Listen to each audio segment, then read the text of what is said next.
নমস্কাৰ afternoon express ষ্টুডিঅ'ত পৰস্মিতা গোস্বামী উত্তৰ-পূৰ্বৰ প্ৰথমজন অমিক্ৰণত আক্ৰান্ত লোক চিনাক্ত মণিপুৰত প্ৰথমজন লোক আক্ৰান্ত হৈছে অমিক্ৰণত পশ্চিম ইম্ফলৰ ৪৮ বছৰীয়া এজন লোক অমিক্ৰণত আক্ৰান্ত হোৱাৰ খবৰ তানজানিয়াৰ পৰা ইম্ফললৈ আহিছিল লোকজন ২১ ডিচেম্বৰত পৰীক্ষা ধৰা পৰিছিল কোভিড পজিটিভ পিছত টেষ্টৰ লোকজনৰ দেহত ধৰা পৰিছে অমিক্ৰণ লোকজনৰ পৰিয়াল তিনিজন লোক কৰোনাত আক্ৰান্ত হৈছে পুনৰবাৰ আমি জনাইছো যে ব্ৰেকিং নিউজ উত্তৰ-পূৰ্বৰ প্ৰথমজন অমিক্ৰণত আক্ৰান্ত লোক মণিপুৰত প্ৰথমজন লোক আক্ৰান্ত হৈছে অমিক্ৰণত আৰু পশ্চিম ইম্ফলত ৪৮ বছৰীয়া এজন লোক অমিক্ৰণত আক্ৰান্ত হৈছে তানজানিয়াৰ পৰা ইম্ফললৈ আহিছিল এই লোকজন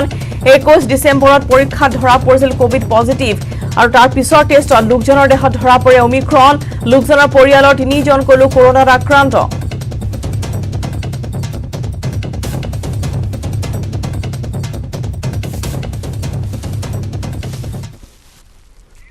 কাছাৰৰ উদ্ধাৰ বন্ধৰ মধুৰাৰ এজন সুপাৰী ব্যৱসায়িক অপহৰণ অপহৃত সুপাৰী ব্যৱসায়ীজনৰ নাম হৈছে সফিক মধুৰাৰ থাপা অঞ্চলৰ পৰা অপহৰণ সুপাৰী ব্যৱসায়ীজনক দেওবাৰে সংঘটিত হৈছিল এই অপহৰণৰ ঘটনা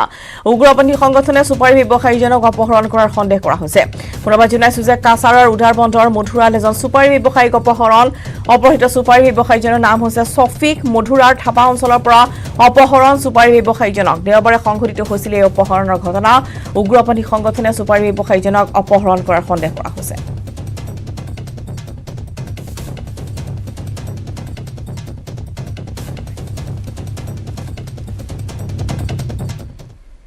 ডিব্ৰু মহাবিদ্যালয়ৰ ছাত্ৰ আগত সভাৰ নিৰ্বাচন কেন্দ্ৰীয় সংঘাতৰ পিছতে জিলাখনত অব্যাহত আছে প্ৰতিবাদ আৰক্ষী অধীক্ষক চেতাংক মিশ্ৰই আসুৰ শহীদ ভৱনত প্ৰৱেশ কৰি আসুৰ কৰ্মীসকলক বৰ্বৰভাৱে কৰা আক্ৰমণৰ ব্যাপক প্ৰতিবাদ আসু কৰ্মীৰ ডিব্ৰুগড়ৰ আৰক্ষী অধীক্ষক চেতাংক মিশ্ৰৰ নেতৃত্বত আৰক্ষীয়ে ছাত্ৰ সন্থাৰ কৰ্মীক কৰা বৰ্বৰ অত্যাচাৰ আৰু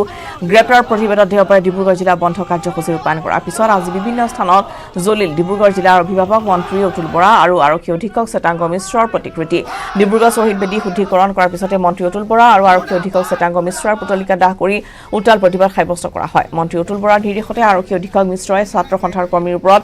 নিৰ্যাতন চলোৱাৰ অভিযোগ তুলি শীঘ্ৰে আটকাধীন ছাত্ৰ কৰ্মীসকলক মুকলি কৰি দিবলৈ আহ্বান জনায়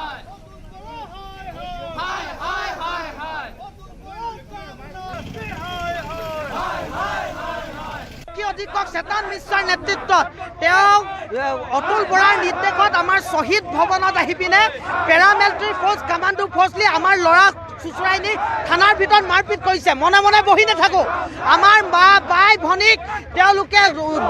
তেওঁলোকৰ নাম লৈ বেয়াকৈ গালি গালাজ কৰিছে আমি কেতিয়াও এই কথাটো সহ্য নকৰোঁ স্পষ্ট কথা গতিকে আজি সদৌ ডিব্ৰুগড় জিলা ছাত্ৰ সন্থাই আমি স্পষ্ট ভাষাত কওঁ তেওঁ অসমৰ মাননীয় মুখ্যমন্ত্ৰী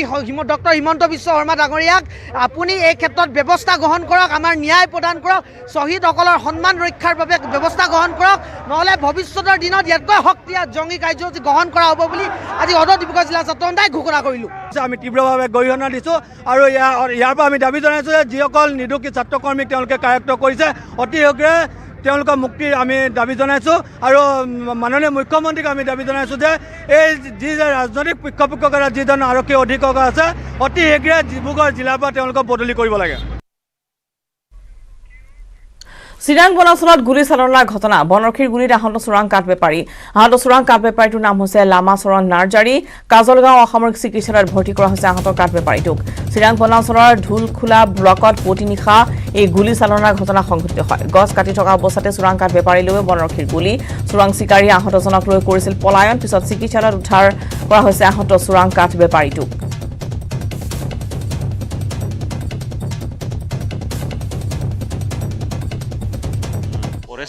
গুলিয়াইছে বুলি কৈছে পেচেণ্টে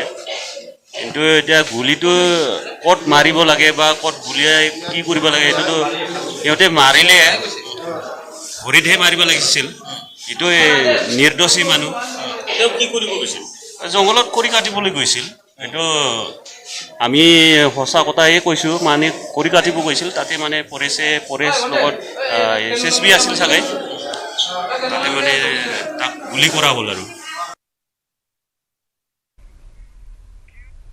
অসমৰ সত্ৰসমূহৰ ভূমি বেদখল সম্পৰ্কীয় বিষয় চোৱা চিতাৰ বাবে চৰকাৰে গঠন কৰি দিয়া সত্ৰ আয়োগ অসমৰ 3জনীয়া দলে দেওবাৰৰ পৰা সত্ৰ নগৰী বৰপেটাত বাহৰ পাতি আছে। দেওবাৰে বৰপেটা আৰু পাটবাউসী সত্ৰৰ বেদখলকৃত ভূমি সম্পৰ্কে আলোচনা কৰাৰ পিছত সন্ধিয়া বৰপেটা জিলা উপায়ুক্তৰ কাৰ্যালয়ৰ সভাকক্ষত বৰপেটাৰ সত্ৰসমূহৰ সত্ৰাধিকাৰ আৰু বিষয়াসকলৰ সৈতে আলোচনাত মিলিত হয়। আজি আয়োগৰ অধ্যক্ষ প্ৰতিভা হাজৰিকাক আৰু সদস্য মৃণাল শইকীয়া সুন্দৰীদিয়া সত্ৰলৈ গৈ সত্ৰৰ সত্ৰাধিকাৰ পৰিচালনা সমিতিৰ সদস্য আৰু ভকতসকলৰ সৈতে সত্ৰৰ ভূমি বেদখল সম্পৰ্কে আলোচনাত মিলিত হয়। ইয়াৰ পিছতেই পুৱাই আয়োগৰ দলটিয়ে সুন্দৰীদিয়া সত্ৰৰ ভূমি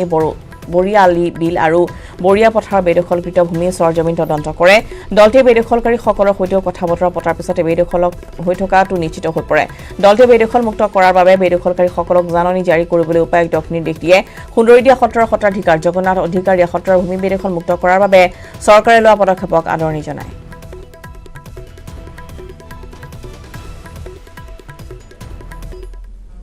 এই কথাবিলাকৰ পৰাই গৈ পেলাই বহুত ডাঙৰ ডাঙৰ সমস্যা ৰাজ্যখনত হৈছে। এতিয়া সেইকাৰণে তেনেকুৱাবিলাক যাতে হৈ নাথাকে, চব যাতে ঠিকে থাকিব পাৰে, চবে যাতে ভালকৈ কাম কৰিব পাৰে, চবে খাব পাৰে, চবৰ উন্নতি হয়, চবে পঢ়া শুনা কৰে, ল'ৰা ছোৱালীবিলাক ভাল হয়, সমাজখন যাতে আগবাঢ়ি যায়, তেতিয়াহে দেশখনৰ মানে নাম হ'ব। এতিয়া সেইকাৰণে দেশখনৰ মংগল হোৱা কামৰ কাৰণে এনে এটা চিন্তা চৰ্চা কৰি পেলাই তেখেতে এইটো মানে পদক্ষেপ তেখেতসকলৰ পৰা লৈছে আৰু আমাক পঠাইছে। আৰু আমি কালিৰ পৰাই আমি এই কাম আৰম্ভ কৰিছোঁ ধুনীয়াকৈ। 15 বিঘামান আমাৰ তাতে বেদখল হৈছে আৰু এই যিটো আমাক চৰকাৰে বিল বৰিয়া বিল দি আহি আছে, এই বৰিয়া বিলটো পাৰতো ৰাস্তাৰ কাষত আমাৰ প্ৰায় 137 ঘৰমান মানুহ তাত বেদখল কৰিছে। তেওঁলোককো আমি উঠাই দিয়াৰ কাৰণে আমাৰ প্ৰশাসনক আমি অনুৰোধ জনাই আছোঁ। আজিও তেওঁ কৈছে আমি এইখিনি কৰিম। বেদখল হোৱাটোতো সত্য যে ক'ত কিমান বেদখল সেইটো আমি তথ্য পোৱা নাই। মাত্ৰ এখনৰ সত্ৰ পাইছোঁ যে পিৰলা সত্ৰ, তাৰ সম্পূৰ্ণ মাটিয়ে বেদখলীকৃত। তাত আমি চৰজমিন তদন্তৰ কাৰণে আজি তাত আমি উপস্থিত হ'মগৈ। সুৰামল্ল চালকৰ বিৰুদ্ধে কাজিৰঙাত কঠোৰ হৈ পৰিছে আৰক্ষী আৰু পৰিবহণ বিভাগ। মুখ্যমন্ত্ৰীৰ নিৰ্দেশৰ পিছতেই ৰাজ্যৰ বিভিন্ন প্ৰান্তৰ লগতে কাজিৰঙাৰ প্ৰাণকেন্দ্ৰ কহৰা চাৰিআলি সুৰাপান কৰি গাড়ী চালকৰ বিৰুদ্ধে দেওবাৰে বিয়লি কঠোৰ হোৱা দেখা গ'ল গোলাঘাট জিলা পৰিবহণ বিভাগ আৰু বোকাখাট আৰক্ষী। কাজিৰঙা ৰাষ্ট্ৰীয় উদ্যানৰ দক্ষিণৰ কাৰ্বি পাহাৰৰ নামনি থকা হাতীপাথৰ বনভোজস্থলী দেওবাৰে ভিৰ কৰিছিল শ শ বনভোজকাৰী দলে। বনভোজ খাই ওলাই অহাৰ সময়ছোৱাতে কহৰা আৰক্ষী চকীৰ সন্মুখত বনভোজকাৰী দলৰ গাড়ী চালকৰ মুখত ব্ৰেথ এনালাইজাৰ লগাই এলকহল পৰীক্ষা কৰে পৰিবহণ বিভাগে। পৰীক্ষাৰ কালত কেইবাজনো চালকে সুৰাপান কৰি গাড়ী চলোৱা প্ৰমাণ হোৱাত আইনগত ব্যৱস্থা লোৱাৰ লগতে চালকৰ নিচা আঁতৰি নোযোৱালৈকে ডাঙৰ ডাঙৰ বাছসমূহ কহৰা আৰক্ষী চকীত আবদ্ধ কৰি ৰখা হয়।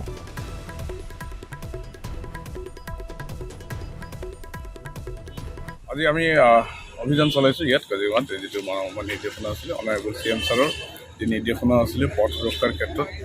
কোনেও মানে হেলমেট নিপিন্ধাকৈ যেন গাড়ী নচলায়, ড্ৰাংক এণ্ড ড্ৰাইভিং যাতে। এতিয়ালৈকে আমাৰ ইয়াত 2জন ধৰা পৰিছে। আপোনালোকে চাবলৈ পাব মোৰ পিছফালে এখন বাছ আছে, বাছখন আমি ৰখাই থৈ দিছোঁ। ড্ৰাইভাৰজনক ডিটেইন কৰি থানাত ৰখা হৈছে। গাড়ীখনৰ ইতিমধ্যে অফেন্স কেছ বুক হৈছে আৰু যেতিয়ালৈকে ড্ৰাইভাৰজন সুস্থ অৱস্থালৈ নাহে, মানে যেতিয়ালৈকে তাৰ যিটো মানে নিচাসক্ত অৱস্থাটো বা যেতিয়া মুকলি হ'ব নোৱাৰে, তেতিয়ালৈকে গাড়ীখনত যাব দিয়া নহ'ব। আমি জনাই থৈছোঁ পেচেঞ্জাৰখিনিক, যদি তেখেতলোকে মালিকৰ লগত কণ্টেক্ট কৰি বা যিকোনো কিবাকৈ যদি মেনেজ কৰিব পাৰে এক্সট্ৰা ড্ৰাইভাৰ, লাইচেঞ্চ থাকিব লাগিব, এখন ভেলিড লাইচেঞ্চ থকা ড্ৰাইভাৰ আমি চেক কৰি চাম। যদি তেনেকৈ তেখেতলোকে এৰেঞ্জ কৰিব পাৰে আমি গাড়ীখন যাবলৈ দিয়াত কোনো আমাৰ বাধা নাথাকিব। উদ্দেশ্য বাতৰিৰ মাজলৈ আৰু এতিয়া চাহক থোৰতে কেইটামান গুৰুত্বপূৰ্ণ খবৰ। হুজাইত কাৰ্বি ছাত্ৰ সন্থাৰ উদ্যোগত অনুষ্ঠিত কৰা হৈছে 21তম নৱাগত আদৰণি আৰু সামাজিক সন্মিলন অনুষ্ঠান। দেশবন্ধু স্বৰ্ণ জয়ন্তী ভৱনত অনুষ্ঠিত উক্ত অনুষ্ঠানত ড্ৰাগছৰ প্ৰতি ছাত্ৰ ছাত্ৰীসকল যাতে আসক্ত নহয় ইয়াৰ বাবেও সজাগতামূলক কাৰ্যসূচী লোৱা হৈছে। লগতে উক্ত অনুষ্ঠানতে কাৰ্বি সম্প্ৰদায়ৰ সাজপাৰৰ প্ৰতি গুৰুত্ব প্ৰদান কৰি নৃত্য প্ৰদৰ্শন কৰা হয়। ইফালে উক্ত অনুষ্ঠানত কাৰ্বি ছাত্ৰ সন্থা কেন্দ্ৰীয় সমিতিৰ সভাপতি চেমছন টেৰন উপস্থিত থাকি শিক্ষা গ্ৰহণৰ বাবে হুজাইত থকা কাৰ্বি সম্প্ৰদায়ৰ ছাত্ৰ ছাত্ৰীসকলক শিক্ষাৰ প্ৰতি অধিক মনোনিৱেশ কৰিবলৈ আহ্বান জনায়।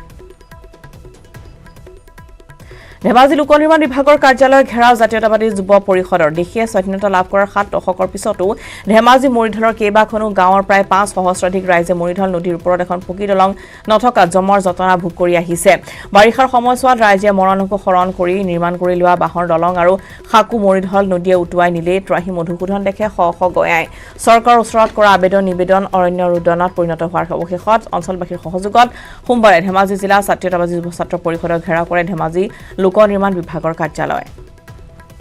আজি উপতিনিশা অভিযান চলাই গোৱালপাৰা আঞ্চলিক বন বিষয়া জগন্নাথ আগৰৱালাৰ নেতৃত্ব বন বিভাগৰ দল এটাই হাদলাপাৰাৰ পৰা বন বিভাগে অবৈধ কাঠফলা কল উচ্ছেদ কৰাৰ লগতে বৃহৎ পৰিমাণৰ চোৰাং শাল কাঠ জব্দ কৰিবলৈ সক্ষম হয় অভিযান চলাই উচ্ছেদ কৰা অবৈধ কাঠফলা কলৰ সম্পূৰ্ণ যন্ত্ৰাংশ জব্দ কৰি গোৱালপাৰা বনাঞ্চলিক বিষয়াৰ কাৰ্যালয়লৈ লৈ আহে প্ৰায় 50,000 টকা মূল্যৰ চোৰাং শাল কাঠখিনি জব্দ কৰি গোৱালপাৰাৰ বনাঞ্চলিক বিষয়াৰ কাৰ্যালয়লৈ আনে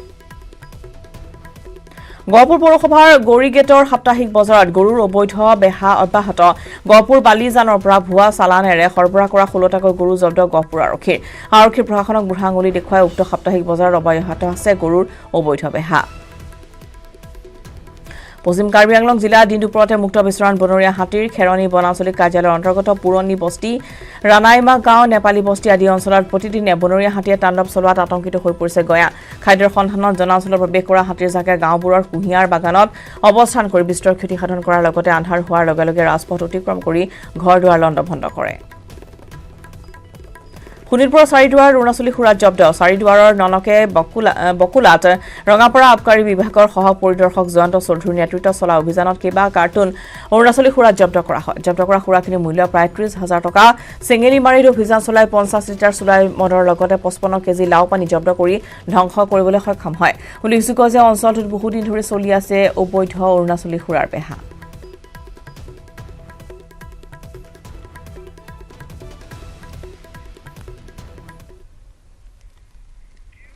আজি শিল্পী প্ৰতিমা বৰুৱা পাণ্ডেৰ মৃত্যু দিৱস সানমাৰীত শিল্পী প্ৰতিমা বৰুৱা পাণ্ডেৰ প্ৰতিমূৰ্তিত আশ্ৰু উদ্যোগ শ্ৰদ্ধাঞ্জলি অনুষ্ঠান এই অনুষ্ঠানতে শিল্পী খগেন গগৈক প্ৰদান কৰা হয় প্ৰতিমা বৰুৱা পাণ্ডে বঁটা গোৱালপৰীয়া লোকগীতৰ শিল্পীগৰাকীক সুৰিছে মুখ্যমন্ত্ৰী ডক্টৰ হিমন্ত বিশ্ব শৰ্মায়ো প্ৰথম কথা প্ৰতিমা পাণ্ডেলৈ শ্ৰদ্ধাঞ্জলি জনাই আৰু লোক সংস্কৃতিৰ পথাৰখনক অধিক শক্তিশালীভাৱে আগুৱাই নিবলৈ নতুন প্ৰজন্মৰ মাজত আগুৱাই নিবলৈ আমি নিৰলস প্ৰচেষ্টা আমি অব্যাহত ৰাখিব লাগিব এই লোক সংস্কৃতিৰ পথাৰত মানে সাঁতুৰি নাদুৰি নিৰলসভাৱে সাধনা কৰি থকা আমি খগেন গগৈ ডাঙৰীয়াক আজি প্ৰতিমা বাইদেউৰ স্মাৰক বঁটা আমি ৰোপণ কৰিলোঁ আৰু খগেন গগৈ মানে এটা লোক সংস্কৃতিৰ এটা প্ৰতীক আমাৰ গৌৰৱ আৰু আমি আশা কৰিছোঁ যে খগেন গগৈ ডাঙৰীয়াই লোক সংস্কৃতিৰ পথাৰৰ বিদয় দৰ্জা তেখেতে সগৌৰৱেৰে উৰুৱাই ৰাখিবলৈ সক্ষম হ'ব পাৰিব কেইটামান কাম আমি কৰিবলৈ আমি কৰি আছোঁ ঘঁহোতে শিল ক্ষয় যায় আমি ঘঁহিয়ে আছোঁ এতিয়া মাটিয়াবাগৰ যিটো ঘৰত প্ৰতিমা বাইদেউ চৰ্চা কৰিছিল সৃষ্টি কৰিছিল য'ত ভূপেন দা গৈ তাত একেলগে সেই সংগীত চৰ্চা কৰিছিল সৃষ্টি কৰিছিল সেই মাটিয়াবাগৰ ঘৰটো সংৰক্ষিত হ'ব লাগে বুলি আমি বহুত দিনৰ পৰা কৈ আছোঁ এতিয়া অসমৰ সন্মানীয় মুখ্যমন্ত্ৰী মাটিয়াবাগলৈ ঘৰটোলৈ গৈছিল আৰু সংৰক্ষণ কৰিম বুলি কোৱা বুলি আমাৰ পৰিয়ালে আমাক জনাইছে গতিকে আজিৰ তাৰিখত আমি ক'ব খোজোঁ যে আমাৰ এটা ছাত্ৰ সন্থাৰ এটা দীৰ্ঘদিনীয়া দাবী মাটিয়াবাগৰ ঘৰটো সংৰক্ষিত হ'ব লাগে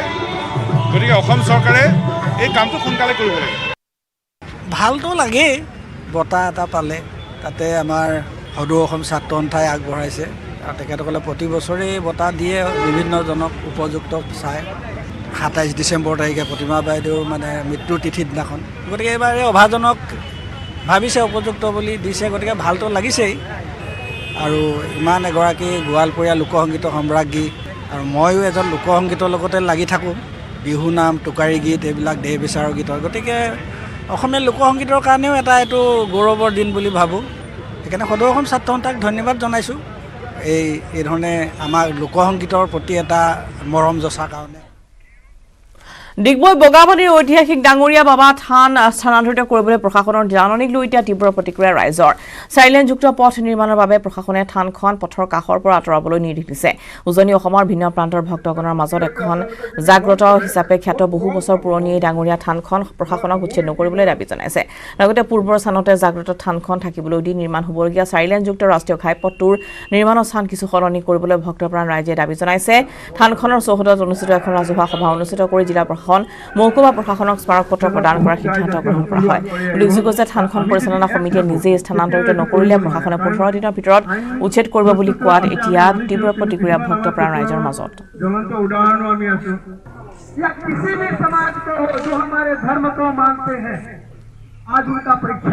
উজনি অসমৰ ভিন্ন প্ৰান্তৰ ভক্তসকলৰ মাজত এক জাগৃত মন্দিৰ হিচাপে যিহেতু খ্যাত তিনিচুকীয়া জিলাৰ ডিগবৈৰ সমীপৱৰ্তী বগাপানী ৩৮ নং ৰাষ্ট্ৰীয় ঘাইপথৰ নিচে কাষতে অৱস্থিত ডাঙৰীয়া বাবা থান দেখা গৈছে যে চৰকাৰ তথা বিভাগীয় কৰ্তৃপক্ষই এই থানখন যিহেতু ডিগবৈ ৰাষ্ট্ৰীয় ঘাইপথত যে 4 লেনযুক্ত ঘাইপথ নিৰ্মাণ কৰিবৰ বাবে এই যি জাগ্ৰত ডাঙৰীয়া বাবা থান এই থানখন যেহেতু ইয়াৰ পৰা স্থানান্তৰ কৰি উচ্ছেদ কৰা যি জাননী প্ৰেৰণ কৰিছে ইয়াকে লৈ বিৰূপ প্ৰতিক্ৰিয়া সৃষ্টি হৈছে ভক্তপ্ৰাণ ৰাইজৰ মাজত হয় আমি আজি উপস্থিত আছোঁ ডিগবৈৰ সেই বগাপানী যি ডাঙৰীয়া বাবাই জাগ্ৰত থান আৰু আমাৰ লগত আছে থানৰ যি পুৰোহিত তেওঁ এই বিষয়ে আমাক প্ৰতিক্ৰিয়া ব্যক্ত কৰিব কি ক'ব যিহেতু বাবা বহুত পুৰণি থান যিটো 1964 চনতে স্থাপিত হোৱা এই জাগ্ৰত থান যিটো উচ্ছেদ কৰিবলৈ জাননী প্ৰেৰণ কৰিছে बड़े दुख के साथ ये कहना पड़ रहा है कि आज ये 1964 में ये मंदिर स्थापित हुआ था